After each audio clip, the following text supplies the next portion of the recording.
Baik, kita lanjut materi selanjutnya. Assalamualaikum warahmatullahi wabarakatuh. Eh, kita masuk ke coba materi bagian tengah ya. Eh, hari ini eh, Indonesia bagian tengah, minggu depan Indonesia bagian eh, timurnya ya. Terus baru UTS. Apakah dari sekarang 3 kali pertemuan masih belum libur nggak? Inginnya sih minggu depan masih masuk. Minggu depan, minggu depan Seninnya. Terus Seninnya minggu depan apa udah libur belum? Belum ya? Belum. Nah, itu kita ngadakan ya UTS ya. Ah, apa kita ngadain UTS-nya sebelum atau setelah liburan? Kalau sebelum mungkin pada cepat kan sekau kompel Seninnya udah libur, terus ya udah hari Sabtunya bapaknya ya. Tapi materinya yang udah saya sampaikan. Baik, nanti kita diskusikan lagi karena materi ya UTS, kalau materi yang satunya lagi belum tersampaikan ya masih kurang sebenarnya. Nah, Indonesia bagian barat, sebenarnya Sumatera masih bagian dari barat ya.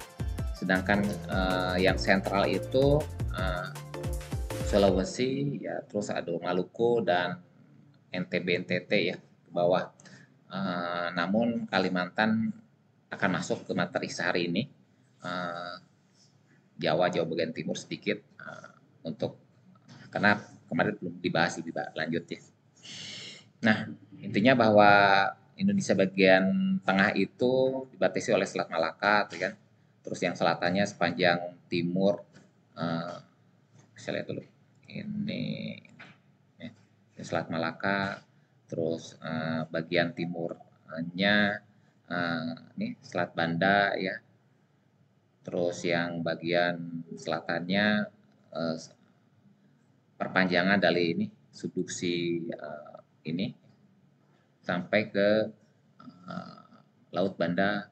Terus bagian utaranya yang berbatasan dengan Filipina ya, dan busur Sulawesi ini.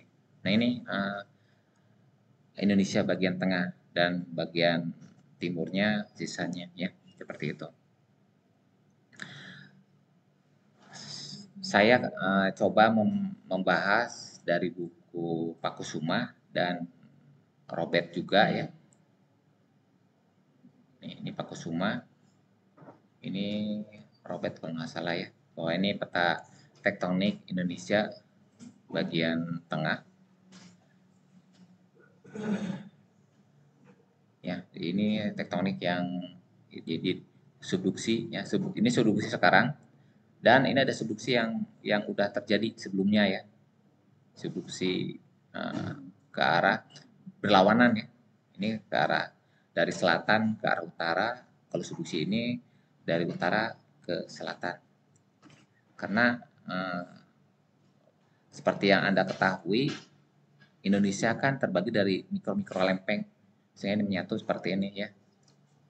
Di ini juga Sulawesi sepertinya bukan seperti ini bentuknya kan. Beberapa bentuknya seperti ini. Ini dari mana, sehingga menyatu seperti ini. Ini jadi kalau dari Pak Abdullah 2017 nih, di sini jadi Selat Malaka itu ada beberapa sesar ya, sesar yang dari sini dari Kalimantan ke arah sini, jadi sehingga membentuk bentuk seperti ini ya. Ini dari sini ke sini, sini. Terus ini ada, dan ini garis putus-putus ini adalah divergennya ya. Ini bergerak ke sini ke arah bergerak ke arah sini. Ini sama juga zona divergen ini ya. Terus ini subduksi dari atas. Ini subduksi dari ini, dari sini ya.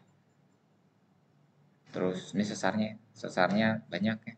Kita bahas sesar-sesar utama di Indonesia bagian tengah.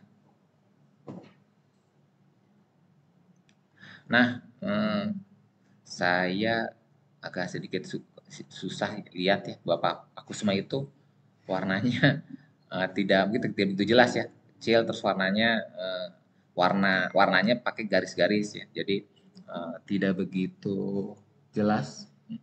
Tapi intinya bahwa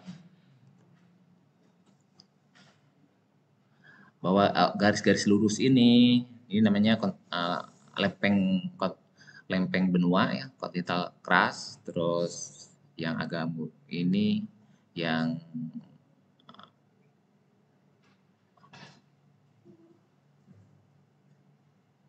terus yang putus-putus ini, nah ini adalah basin yang ada di daerah sini. Terus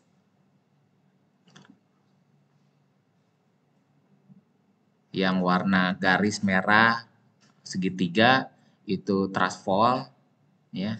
Kalau yang garis-garis merah aja tidak ada tanda apa-apa itu sesar, tidak teridentifikasi ya. Bisa sesar geser, bisa sesar naik turun ya, tidak hanya kelurusan identifikasi sesar. Sedangkan warna hitam ya, hitam garis ini daerah subduksi, yang merah ini subduksi. Yang warna hitam garis garis apa segitiga hitam subduksi ya, yang terjadi sekarang.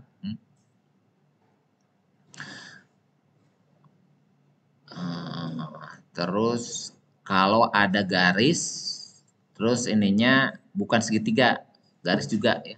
Ini garis nih, garis gini ya.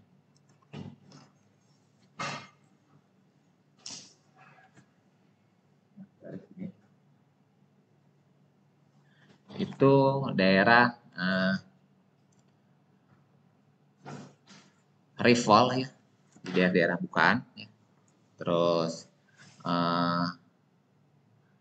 sama ada garisnya ininya renggang dan ada yang rapat, sama-sama daerah reef ya gitu. Nah, Pakusuma yang dari daerah reef mungkin gambarnya tidak kekecilan, dia membuat skala besar ya, skala dia gambar mungkin A3 dikecilkan jadi A4 dikecilkan lagi kan, jadi makanya hasilnya jadi ya mengecil ya. Jadi dia tidak menggambar di kertas A4, dia mungkin kertas dia memang butuh untuk peta besar ya, dia ambil langsung di copy dikecilkan, jadi hasilnya ya tidak begitu jelas. Beda dengan ini ya, dia mungkin menggambar ya ukuran A4 ya, itu dikecilkan lagi ya masih jelas gitu, seperti itu ya. Jadi ini biasanya Pakusuma diperuntukkan untuk skala kerjaan mungkin migas apa ya, jadi kan harus A0 apa kertas besar. Sedangkan ini adalah barbar tersebut untuk peruntukan untuk jurnal. Jadi dia udah tahu skalanya, udah di skala yang ini kan pasti buat ini segitiga besar-besar kan. Beda dengan hasil karya Pak Kusuma, dia dari skala besar dia digambar lagi, dikecilkan. Akhirnya kan gambar-gambar yang seperti ini tidak begitu jelas terlihat gitu aja. Tapi sebenarnya peta Pak Kusuma lebih detail ya, banyak garis-garisnya dibandingkan ini kan hanya ini secara garis besar ya gitu. Jadi intinya Anda saat mengambil literatur terus tidak jelas, cari literatur lain yang mirip-mirip. Oh ini maksudnya. Jadi saya gitu juga. Ini maksud gimana? Ambil cari yang lain. Oh di Robert Hall di jurnal Robert Hall, oh ini jelas. Oh, ambil seperti itu. Nah, menurut Robert Hall nih, yang ini megatrust ya, subduksi zone. Megatrust yang kemungkinan kalau sekarang ya megatrust itu yang identik dengan terjadinya bencana gempa bumi ya, sesar.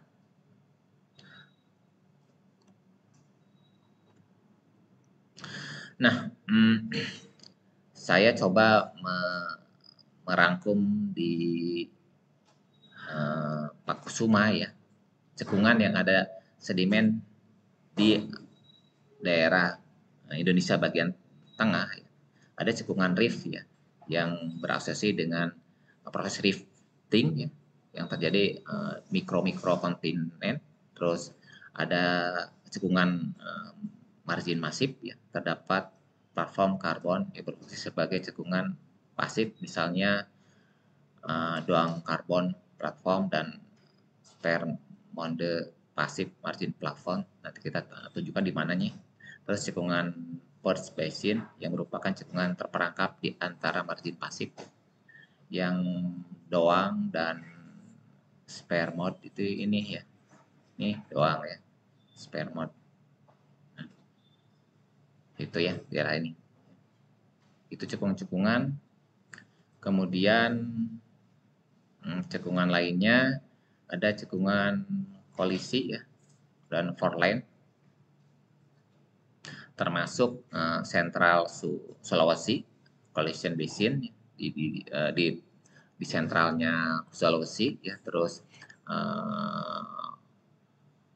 Sengkawang Basin, Tomori Basin, terus Buton. Anda lihat di beberapa Sengkawang, daerah Sengkawangnya, dan Buton ya, Tomori ya. Semua ini terbentuk akibat kolisi antara mikrokontinen yang berbeda. Jadi ada beberapa mikrokontinen yang berbeda ya, ada yang menyatu, ada yang divergen ya. Jadi menghasilkan cekungan di antara dua mikrokontinen, 2 atau 3 dan sebagainya ya. Terus cekungan terkait dengan sistem busur vulkanik ya. Jadi ada island artisito ya. Terus misalkan di Bali Basin bagian bawahnya ya, selatannya Lombok. Terus yang terkait dengan aktivitas subduksi dan busur pulau di sekitar sistem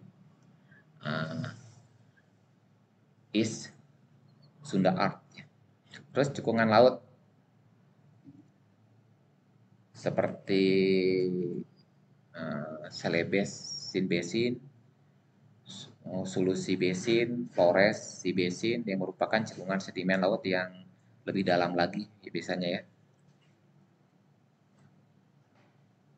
Ini ya contohnya bahwa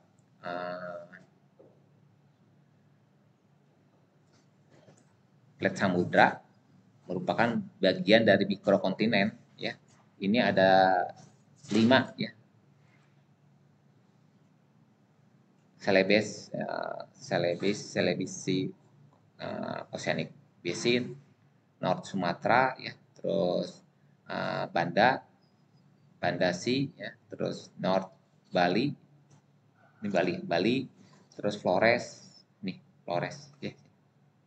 Ini adalah lempeng-lempeng samudra yang merupakan bagian dari mikrokontinen masa sebelumnya ya.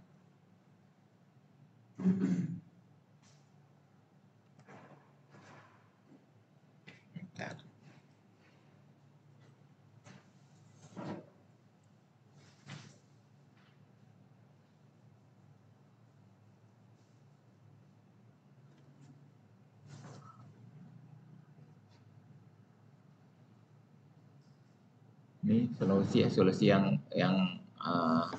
cekungan Sulawesi bagian tengahnya ya. Itu. Kemudian sesar-sesar mayor, sesar-sesar utama yang ada di Indonesia bagian tengah, yaitu pertama sesar Sorong, sesar Sorong, yaitu ini ya, Maluku bagian selatannya, ini Sorong, Muluka Sorong Fall dan Sula Sorong Fall, ya dua ini ya. Saya ngambil gambar ini dari jurnal lain, saya lupa nih sumbernya, nggak disebut. Ya lupa ya. Jadi Anda pada saat mengambil gambar apa dari orang harus tulis ya sumbernya di mana. Terutama pada saat Anda buat jurnal atau tulisan di tugas akhir Anda, jangan lupa ya sumber. Bahwa dicirikan ini tektonik zona sesar Sorong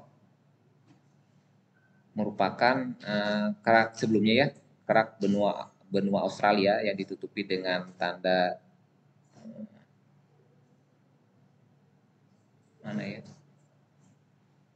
Nih, oh ini. Jadi bagian dari benua Australia. Terus ini ya benuanya ya. Dengan nih yang ini uh, Filipina. Sebelumnya ini itu terpisah ke bawah ya, menyatu di sini. Terus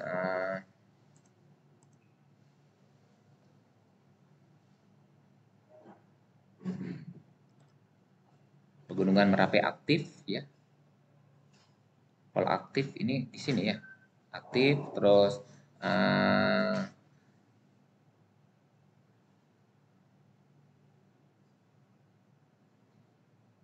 gunung aktif, oh ya pasti terekam ya paleomagnetik yang ada di daerah ini.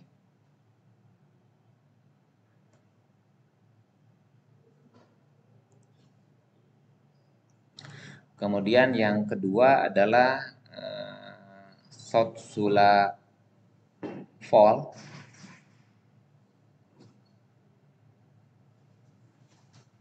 Ya, ini Sula platform ya. Daerah ini sesarnya. Nah ini mana Sula from? Ah ini ini Sorong. Ini Sorong. Sula platform. Sesarnya mana ya?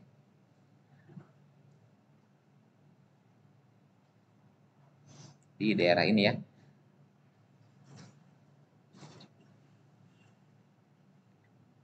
Jadi deformasi yang ada di daerah Sula ya, memperhatikan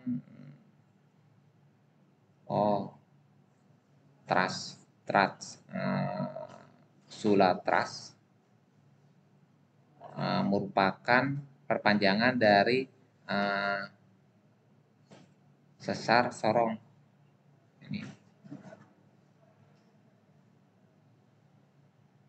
Sula ya, Sula, oh ini Sula ya, Sula ini ya, Sula South South Sula Fall ini ya, South Sula Fall yang Sorong ini.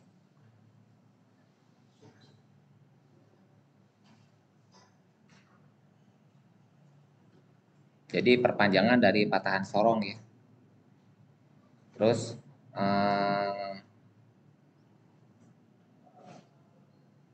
nah ini diambil dari Watkinson ya 2011. Terus Sumba fracture ya. Sumba tersebut bisa dianggap bukan bagian dari Flores, bukan bagian dari ini apa Bali ya, bukan ya, ini tersendiri ya. Bahwa ini berasal dari atas ya. Ntar kita coba ya. Bahwa Pulau Sumba itu berada di tatanan tektonik regional Indonesia bagian timur. Terus pulau ini terletak di tatanan busur vulkanik Sunda Banda yang dibatasi oleh palung Jawa ini, dan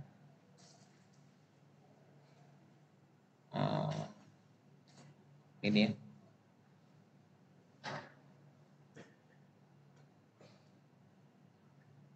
palung timur ya. Jadi ini ya, di antara palung Jawa dan palung timur ini ya. Terus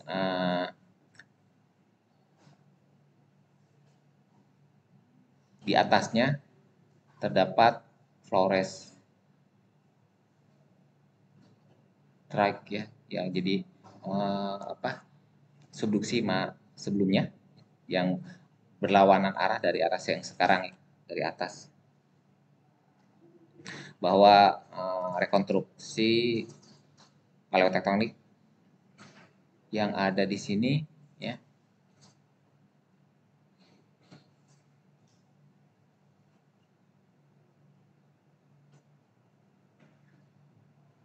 bahwa rekonstruksi yang ada di penelitian Abdullah itu mulai dari zaman Kapur Akhir, kita bahas coba ya.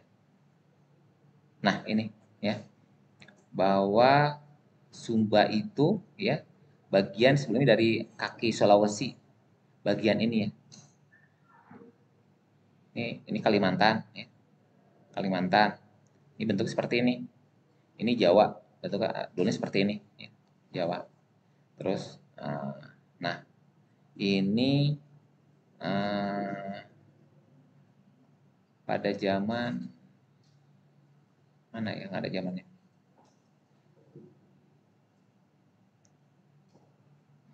Nah, yang jadi daerah ini masih mesotetis ya, mesotetis ke sini bergerak, Jawanya masih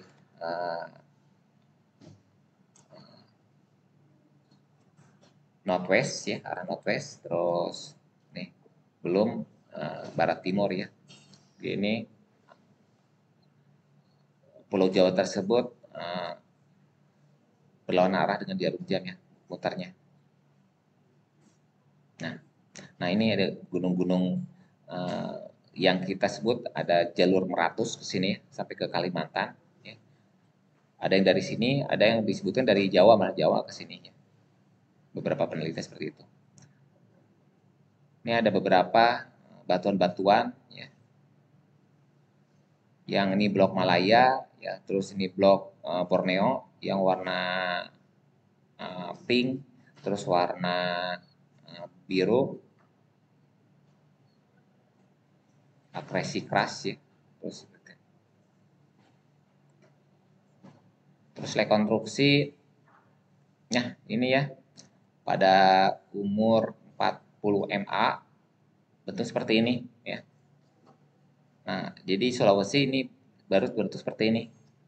Kemudian pada umur 30 MA ini mulai pisah. Ini ada di pemisahan divergen.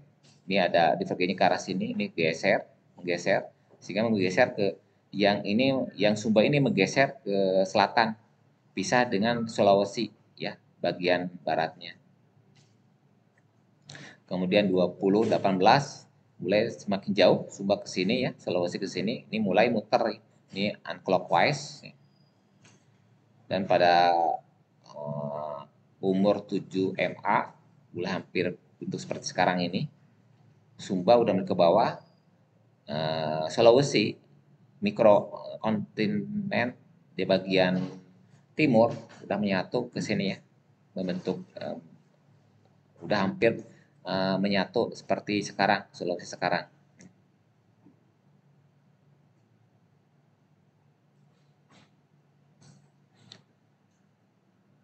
Jadi ada beberapa sesar-sesar di daerah Selat Malaka ya, patahan-patahan Sumba, ini juga terbentuk ya. Ini adalah modifikasi setelah Atmajaya ya, 1998.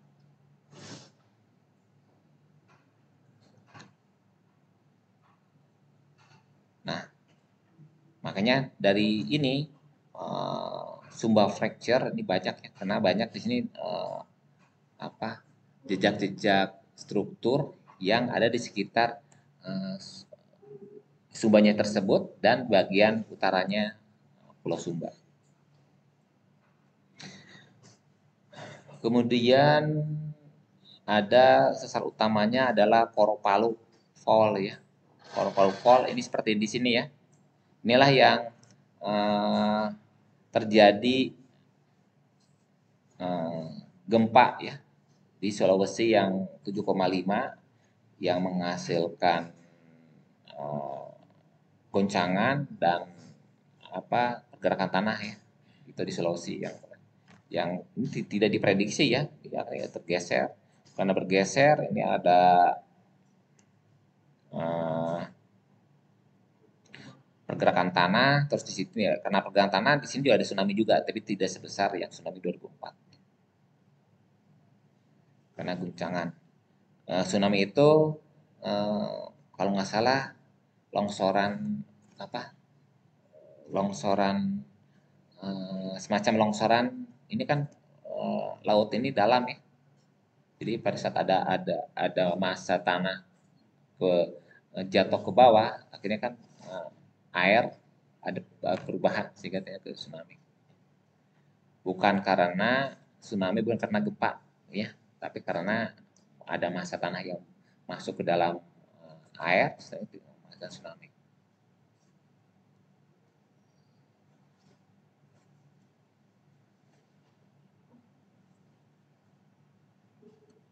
Itu adalah Palu fault dasar utamanya. Yang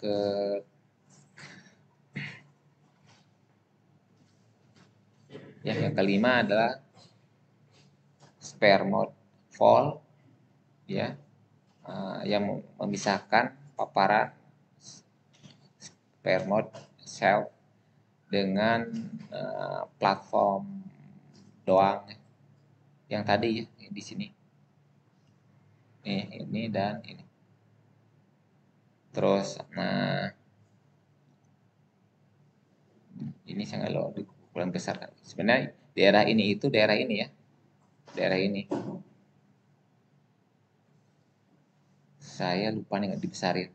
Ini itu penampang dari Kalimantan ya. Dari Delta Mahakam memotong ke Selat Malaka, memotong ke Sulawesi. Bentuknya seperti ini.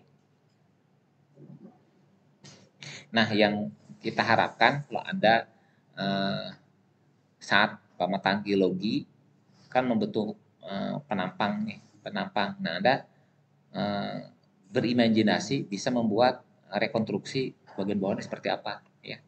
Kalau data Anda di permukaan seperti apa, di rekonstruksi bagian permukaan seperti apa. Ya, jadi kadang ada interpretasi-interpretasi yang harus kita ambil bahwa karena kan datanya terbatas, kita harus ambil ya keputusan seperti apa bawahnya. Jadi harus Anda putuskan ya benar nggak benarnya ya yang penting kan yang data yang Anda dapatkan ya untuk mencukupi berimajinasi sampai ke bawah permukaan seperti apa. Kalau mungkin data seperti regional seperti ini biasanya mereka itu menggunakan berbagai macam data ya, dari data seismik, data lapangan permukaan, data bor, sehingga bisa mengasumsikan beberapa skema bawah permukaan seperti apa. Dan itu biasanya semakin banyak data yang kita ambil menganalisa sebuah daerah itu semakin mendekati kebenarannya dan semakin logik aja. Ya. Tapi tidak menutup kemungkinan Anda menggunakan data lapangan aja itu bisa juga menganalisa sampai bawah permukaan seperti apa. Dan biasanya Anda harus dibarengi dengan studi literatur ya, jadi seperti apa. Gitu. Kemudian sasar utama yang keenam adalah ini sepanjang skala fault. Nah, saya mencari ya sepanjang itu di mana ya? Yang cuma ada skala fault. Ya. Skala itu daerah-daerah bagian ujungnya sesar ini ya. Rembang, Madura, Kangea, baru skala di sini ya. Di bagian doang kan doang di sini doang platform di sini ya, bagian selatannya. Sesar di bagian bagian selatannya dari mikro benua doang. Mikro doang kan di sini. Seperti ini.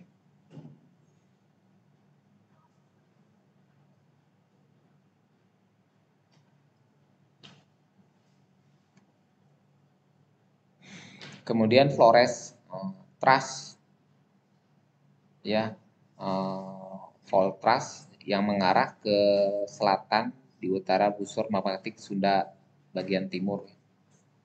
Terus magmatik Sunda ya, magmatik Sunda Arctic bagian timur. Jadi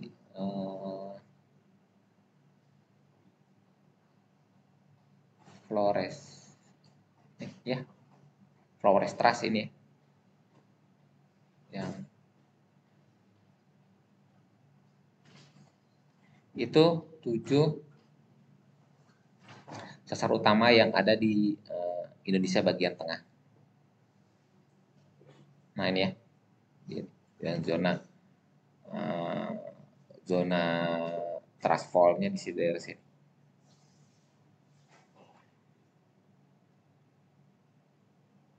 Nah itu 7 sesar utama. Di dalam itu masih banyak sesar-sesar kecil, tidak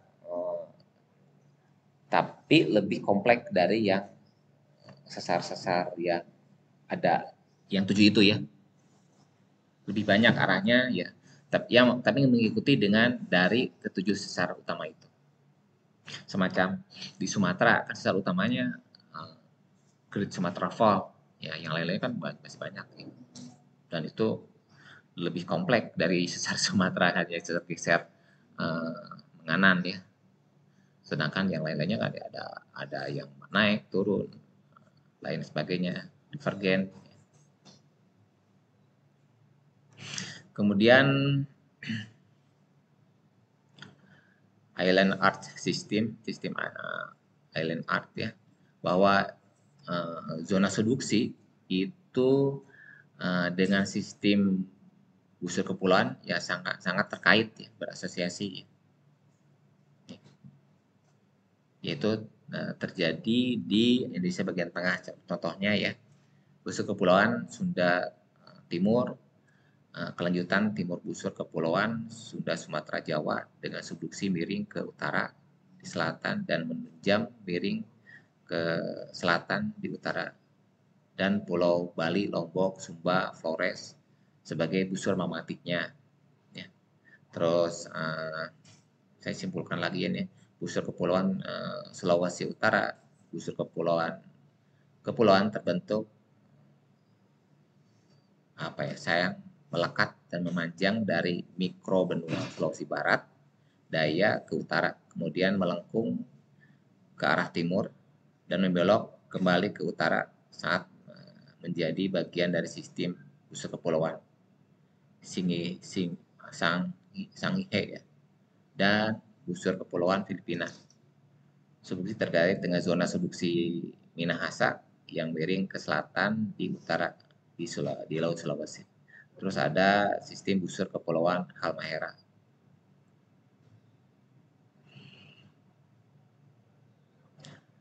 Terus saya ngambil dari Robert Hall ya, bahwa dia meneliti wilayah geografi Kalimantan dan Sulawesi serta wilayah sekitarnya ya, bahwa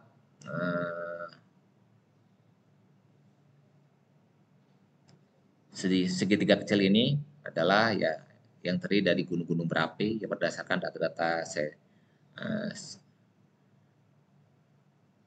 ya data-data Smithsonian dan institusi ya, Global Volcanic Program ya, dari Simkin 2002.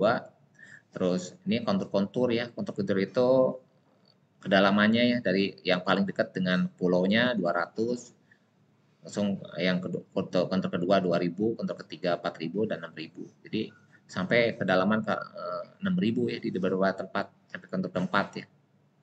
Ini dari daerah ini cukup dalam ya, di Banda juga. Terus garis nih lagi ya, garis Wallace ditandai dengan garis putus-putus ya.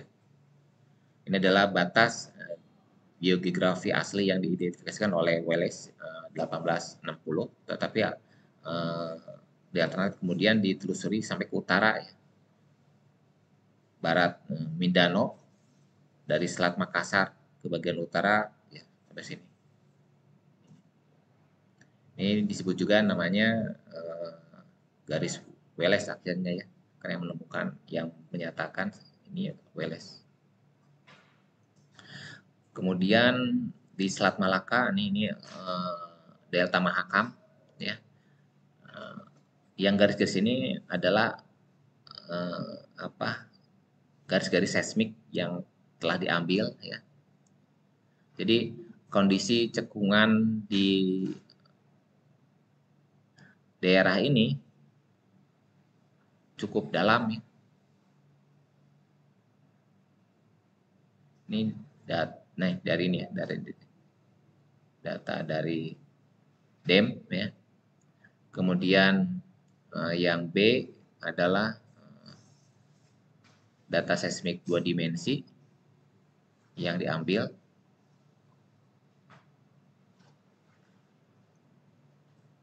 Cukup intens di sini ya. Jadi eksplorasi Mahakam itu dari ini ya, total kalau nggak salah ya total banyak ya sebenarnya, termasuk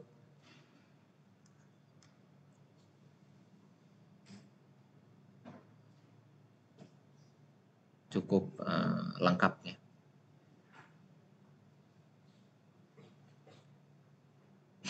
Nah, ini hasilnya dari potong melintang dengan skala yang sebenarnya. Di skala sebenarnya kurang lebih vertikal horizontal disamakan ya skalanya. Di Selat Malaka masa kini diinterpretasi untuk masa sampai masa Paleogen. Ini Sumatera, ini Sulawesi. Jadi penampang ini dari sini ke sini ya. Oh, ini sampai laut nih. Jadi potong dulu. Ini dari Kalimantan potong sampai Makassar, Selat Makassar ya. Nah, ini sentral Borneo, ini ya sentral Borneo, Kalimantan. Bentuk ini adalah seperti ini. Oh, sebelumnya kalau yang sekarang present, nah ini bentuk seperti ini ya.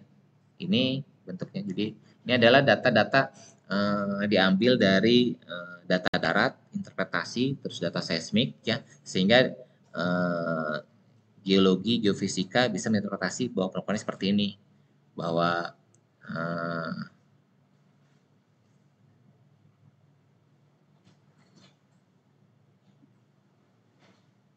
warna ini basementnya ya, terus ini warna middle Eocene yang warna hijau, terus yang kuning Miocene, terus yang warna coklat ini Neogen, Pliocene, dan yang warna ini adalah Makassar Selat Makassar ya. Ini. Nah, ini ya, jadi ini pada saatnya dimodifikasi Pak. Ini sekarang. Terus direkonstruksi pada saat Oligocene. Jadi ini yang Miocene ditarik ya. Dan ini yang warna hijau dia harus disejajarkan.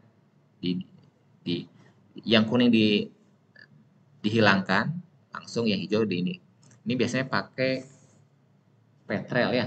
Jadi ada program ya, saya lupa Petrel. Jadi Petrel tersebut bisa buat analisa seismik, ya, tarik-tarik garis-garis.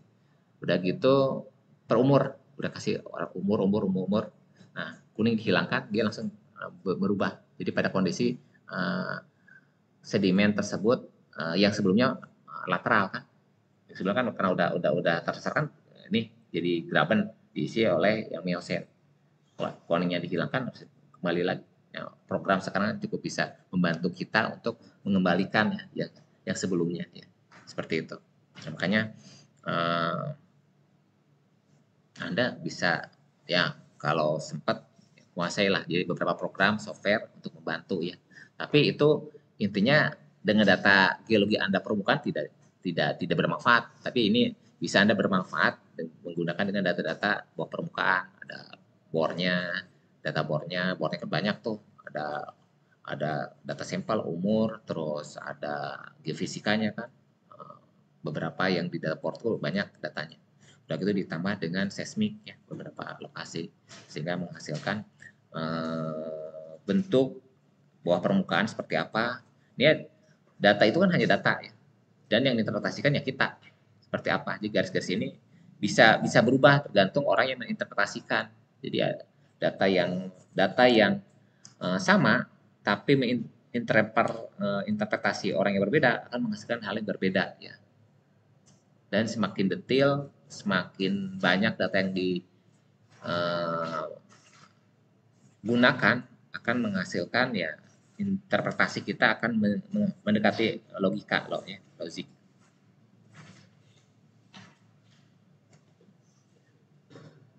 Nah, kelanjutan dari Selat Makassar ini ya.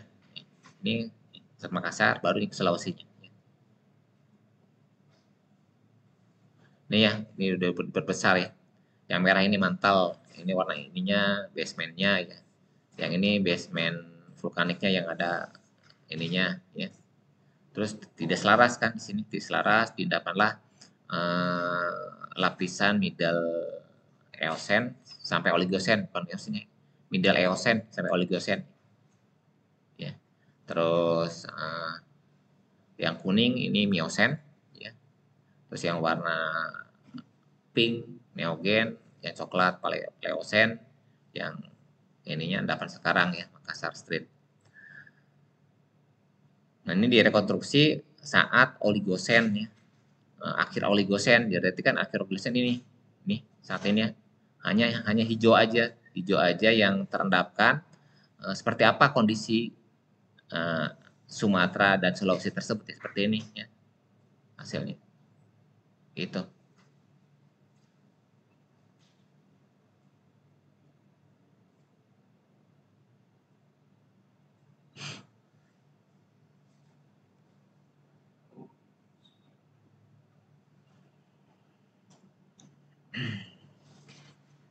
Nah, ini juga profil menunjukkan perhitungan ya dilihat dari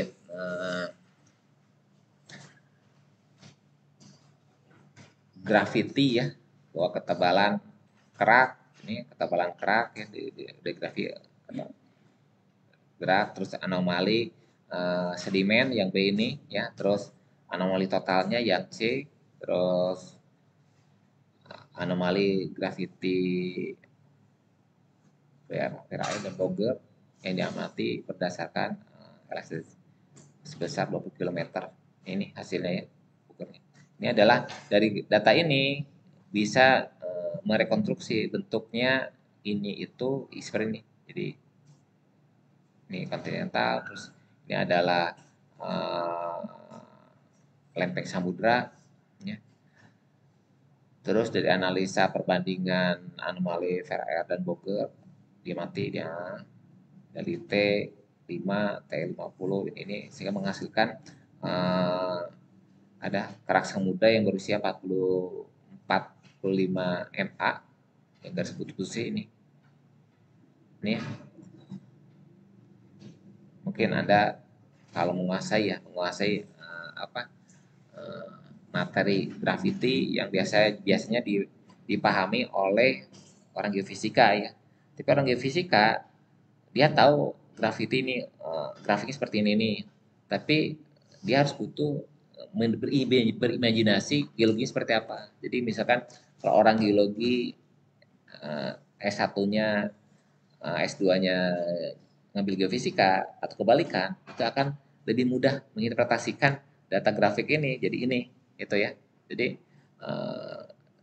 kalau saya belum bisa ya grafik ini berimajinasi seperti ini ya.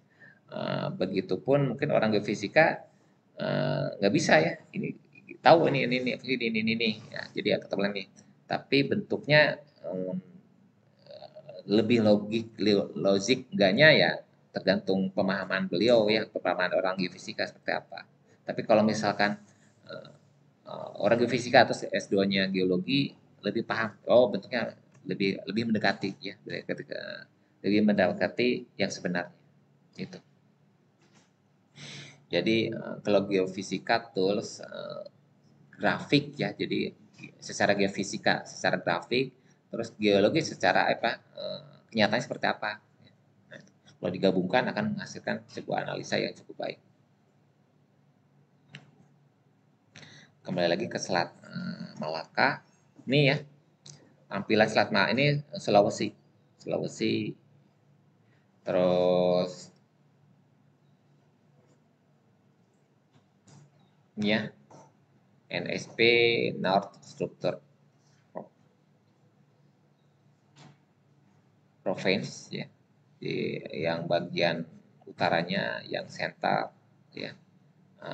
Struktur provinsi yang selatannya ya. Terus ini ya kelihatan ini di selat Makassarnya ini kan lebih terjal ya, bahwa garis ya, garis pantai dari datar sampai ini cukup 6.000 ya, batimetri sampai berapa ya, 1.000 itu cukup cukup sempit ya. Berarti kan daerah setelah setelah bagian baratnya Sulawesi itu kedalaman lautnya cukup curam. Lihat dari penggambaran dari Smith ya 1997, ini semacam tebing-tebing ya. Terutama bagian selatannya ini semakin dalam.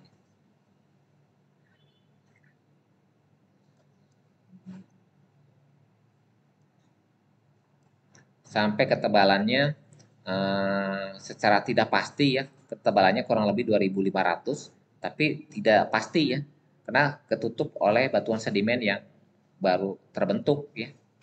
Itulah kondisi bagian barat dasar laut dari Selat Makassar tersebut. Itu berdasarkan Robert Hall. Kemudian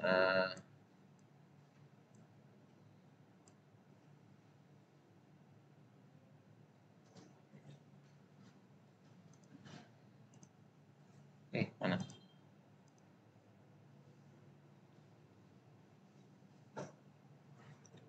Ini kalau juga apa? Animasi ini penggabungan dari beberapa ya. Pertama topografi Sulawesi ini ya beda, bisa pakai apa, data dem. Terus menggunakan batimetri ya, data batimetri dan data seismik ya. Jadi beberapa data, jadi termasuk SRTM ya, sehingga menghasilkan animasi seperti ini. Ya.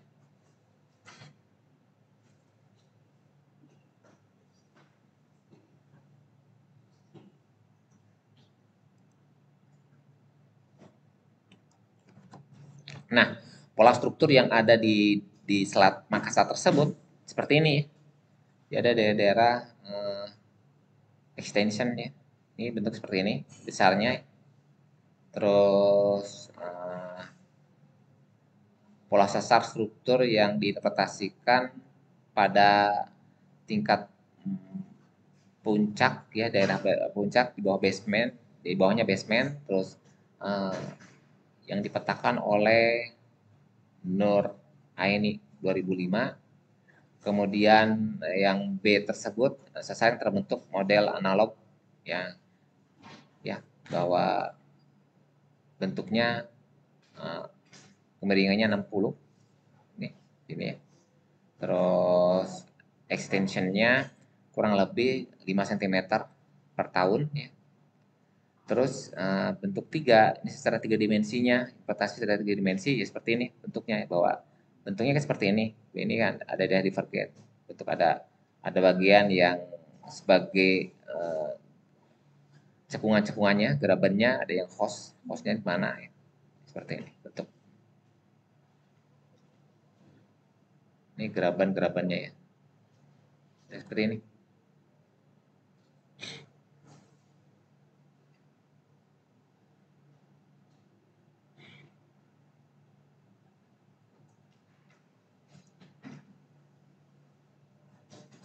Nah, dari Robert Hall ya, saya lupa tahun berapa ya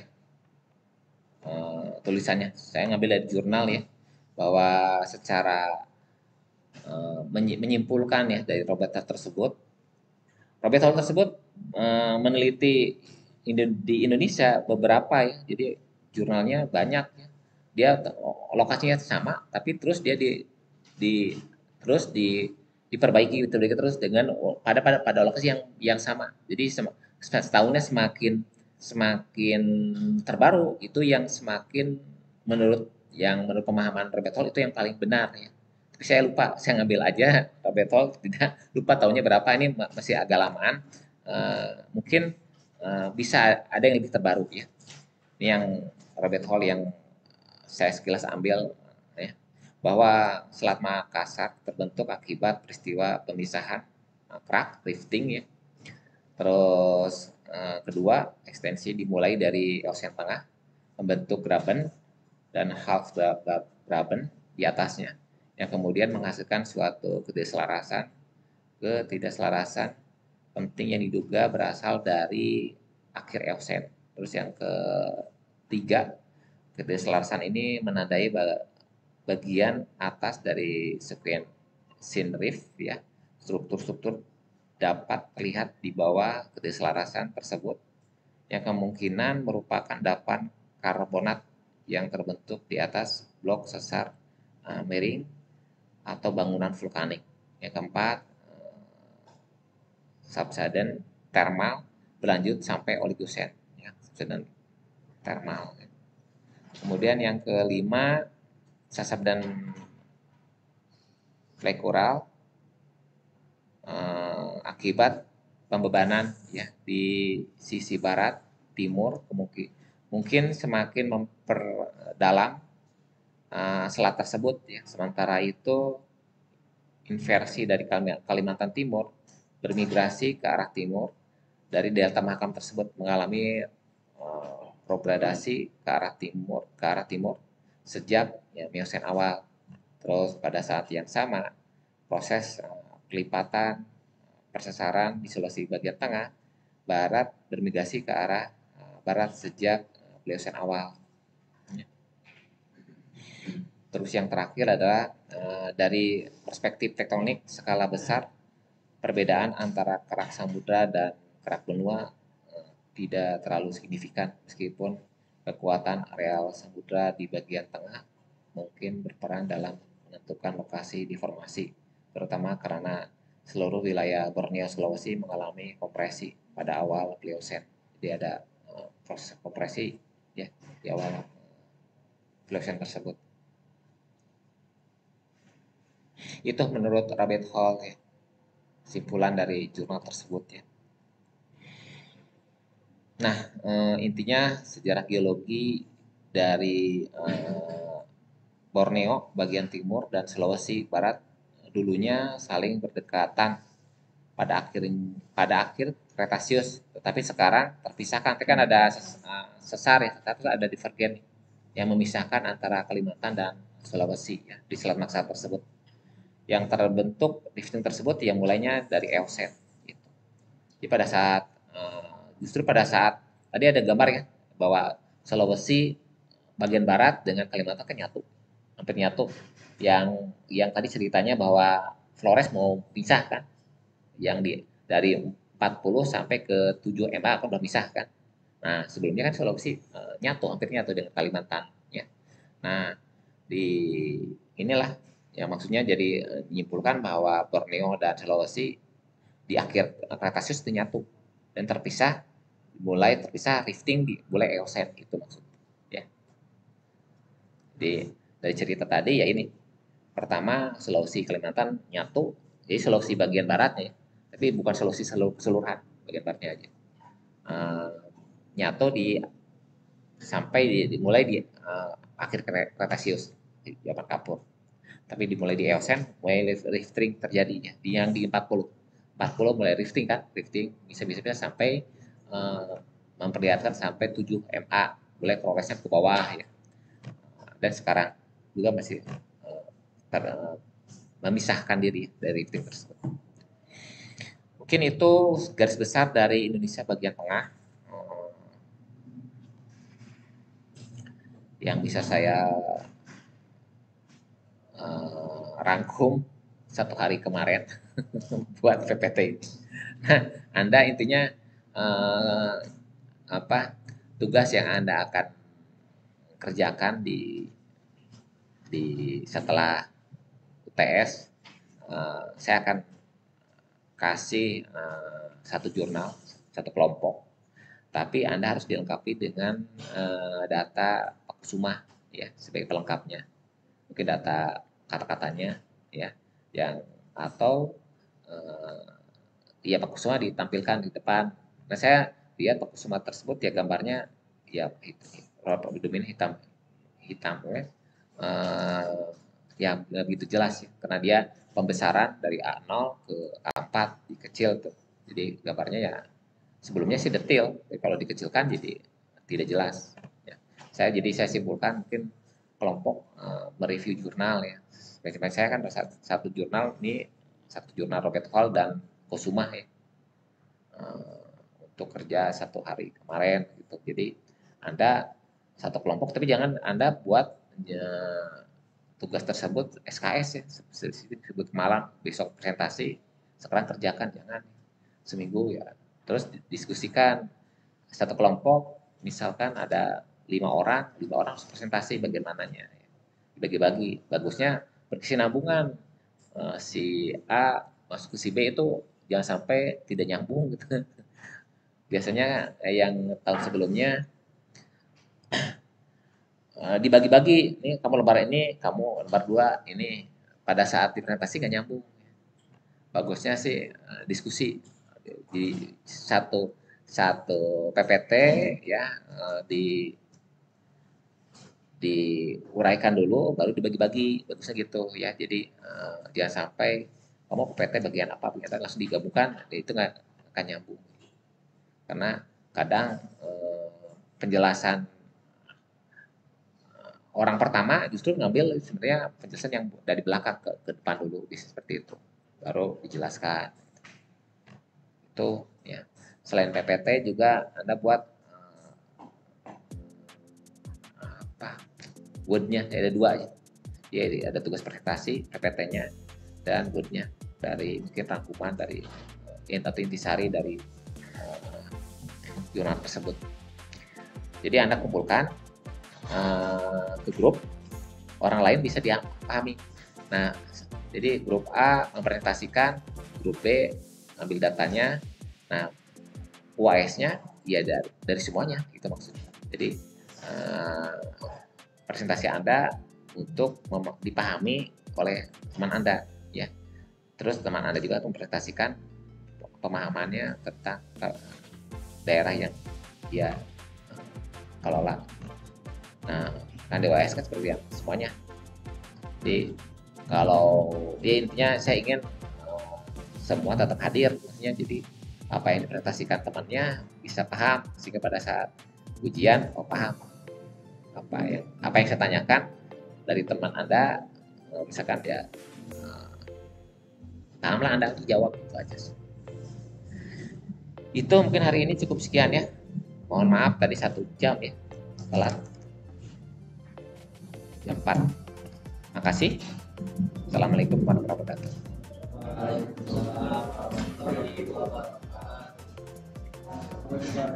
Yo,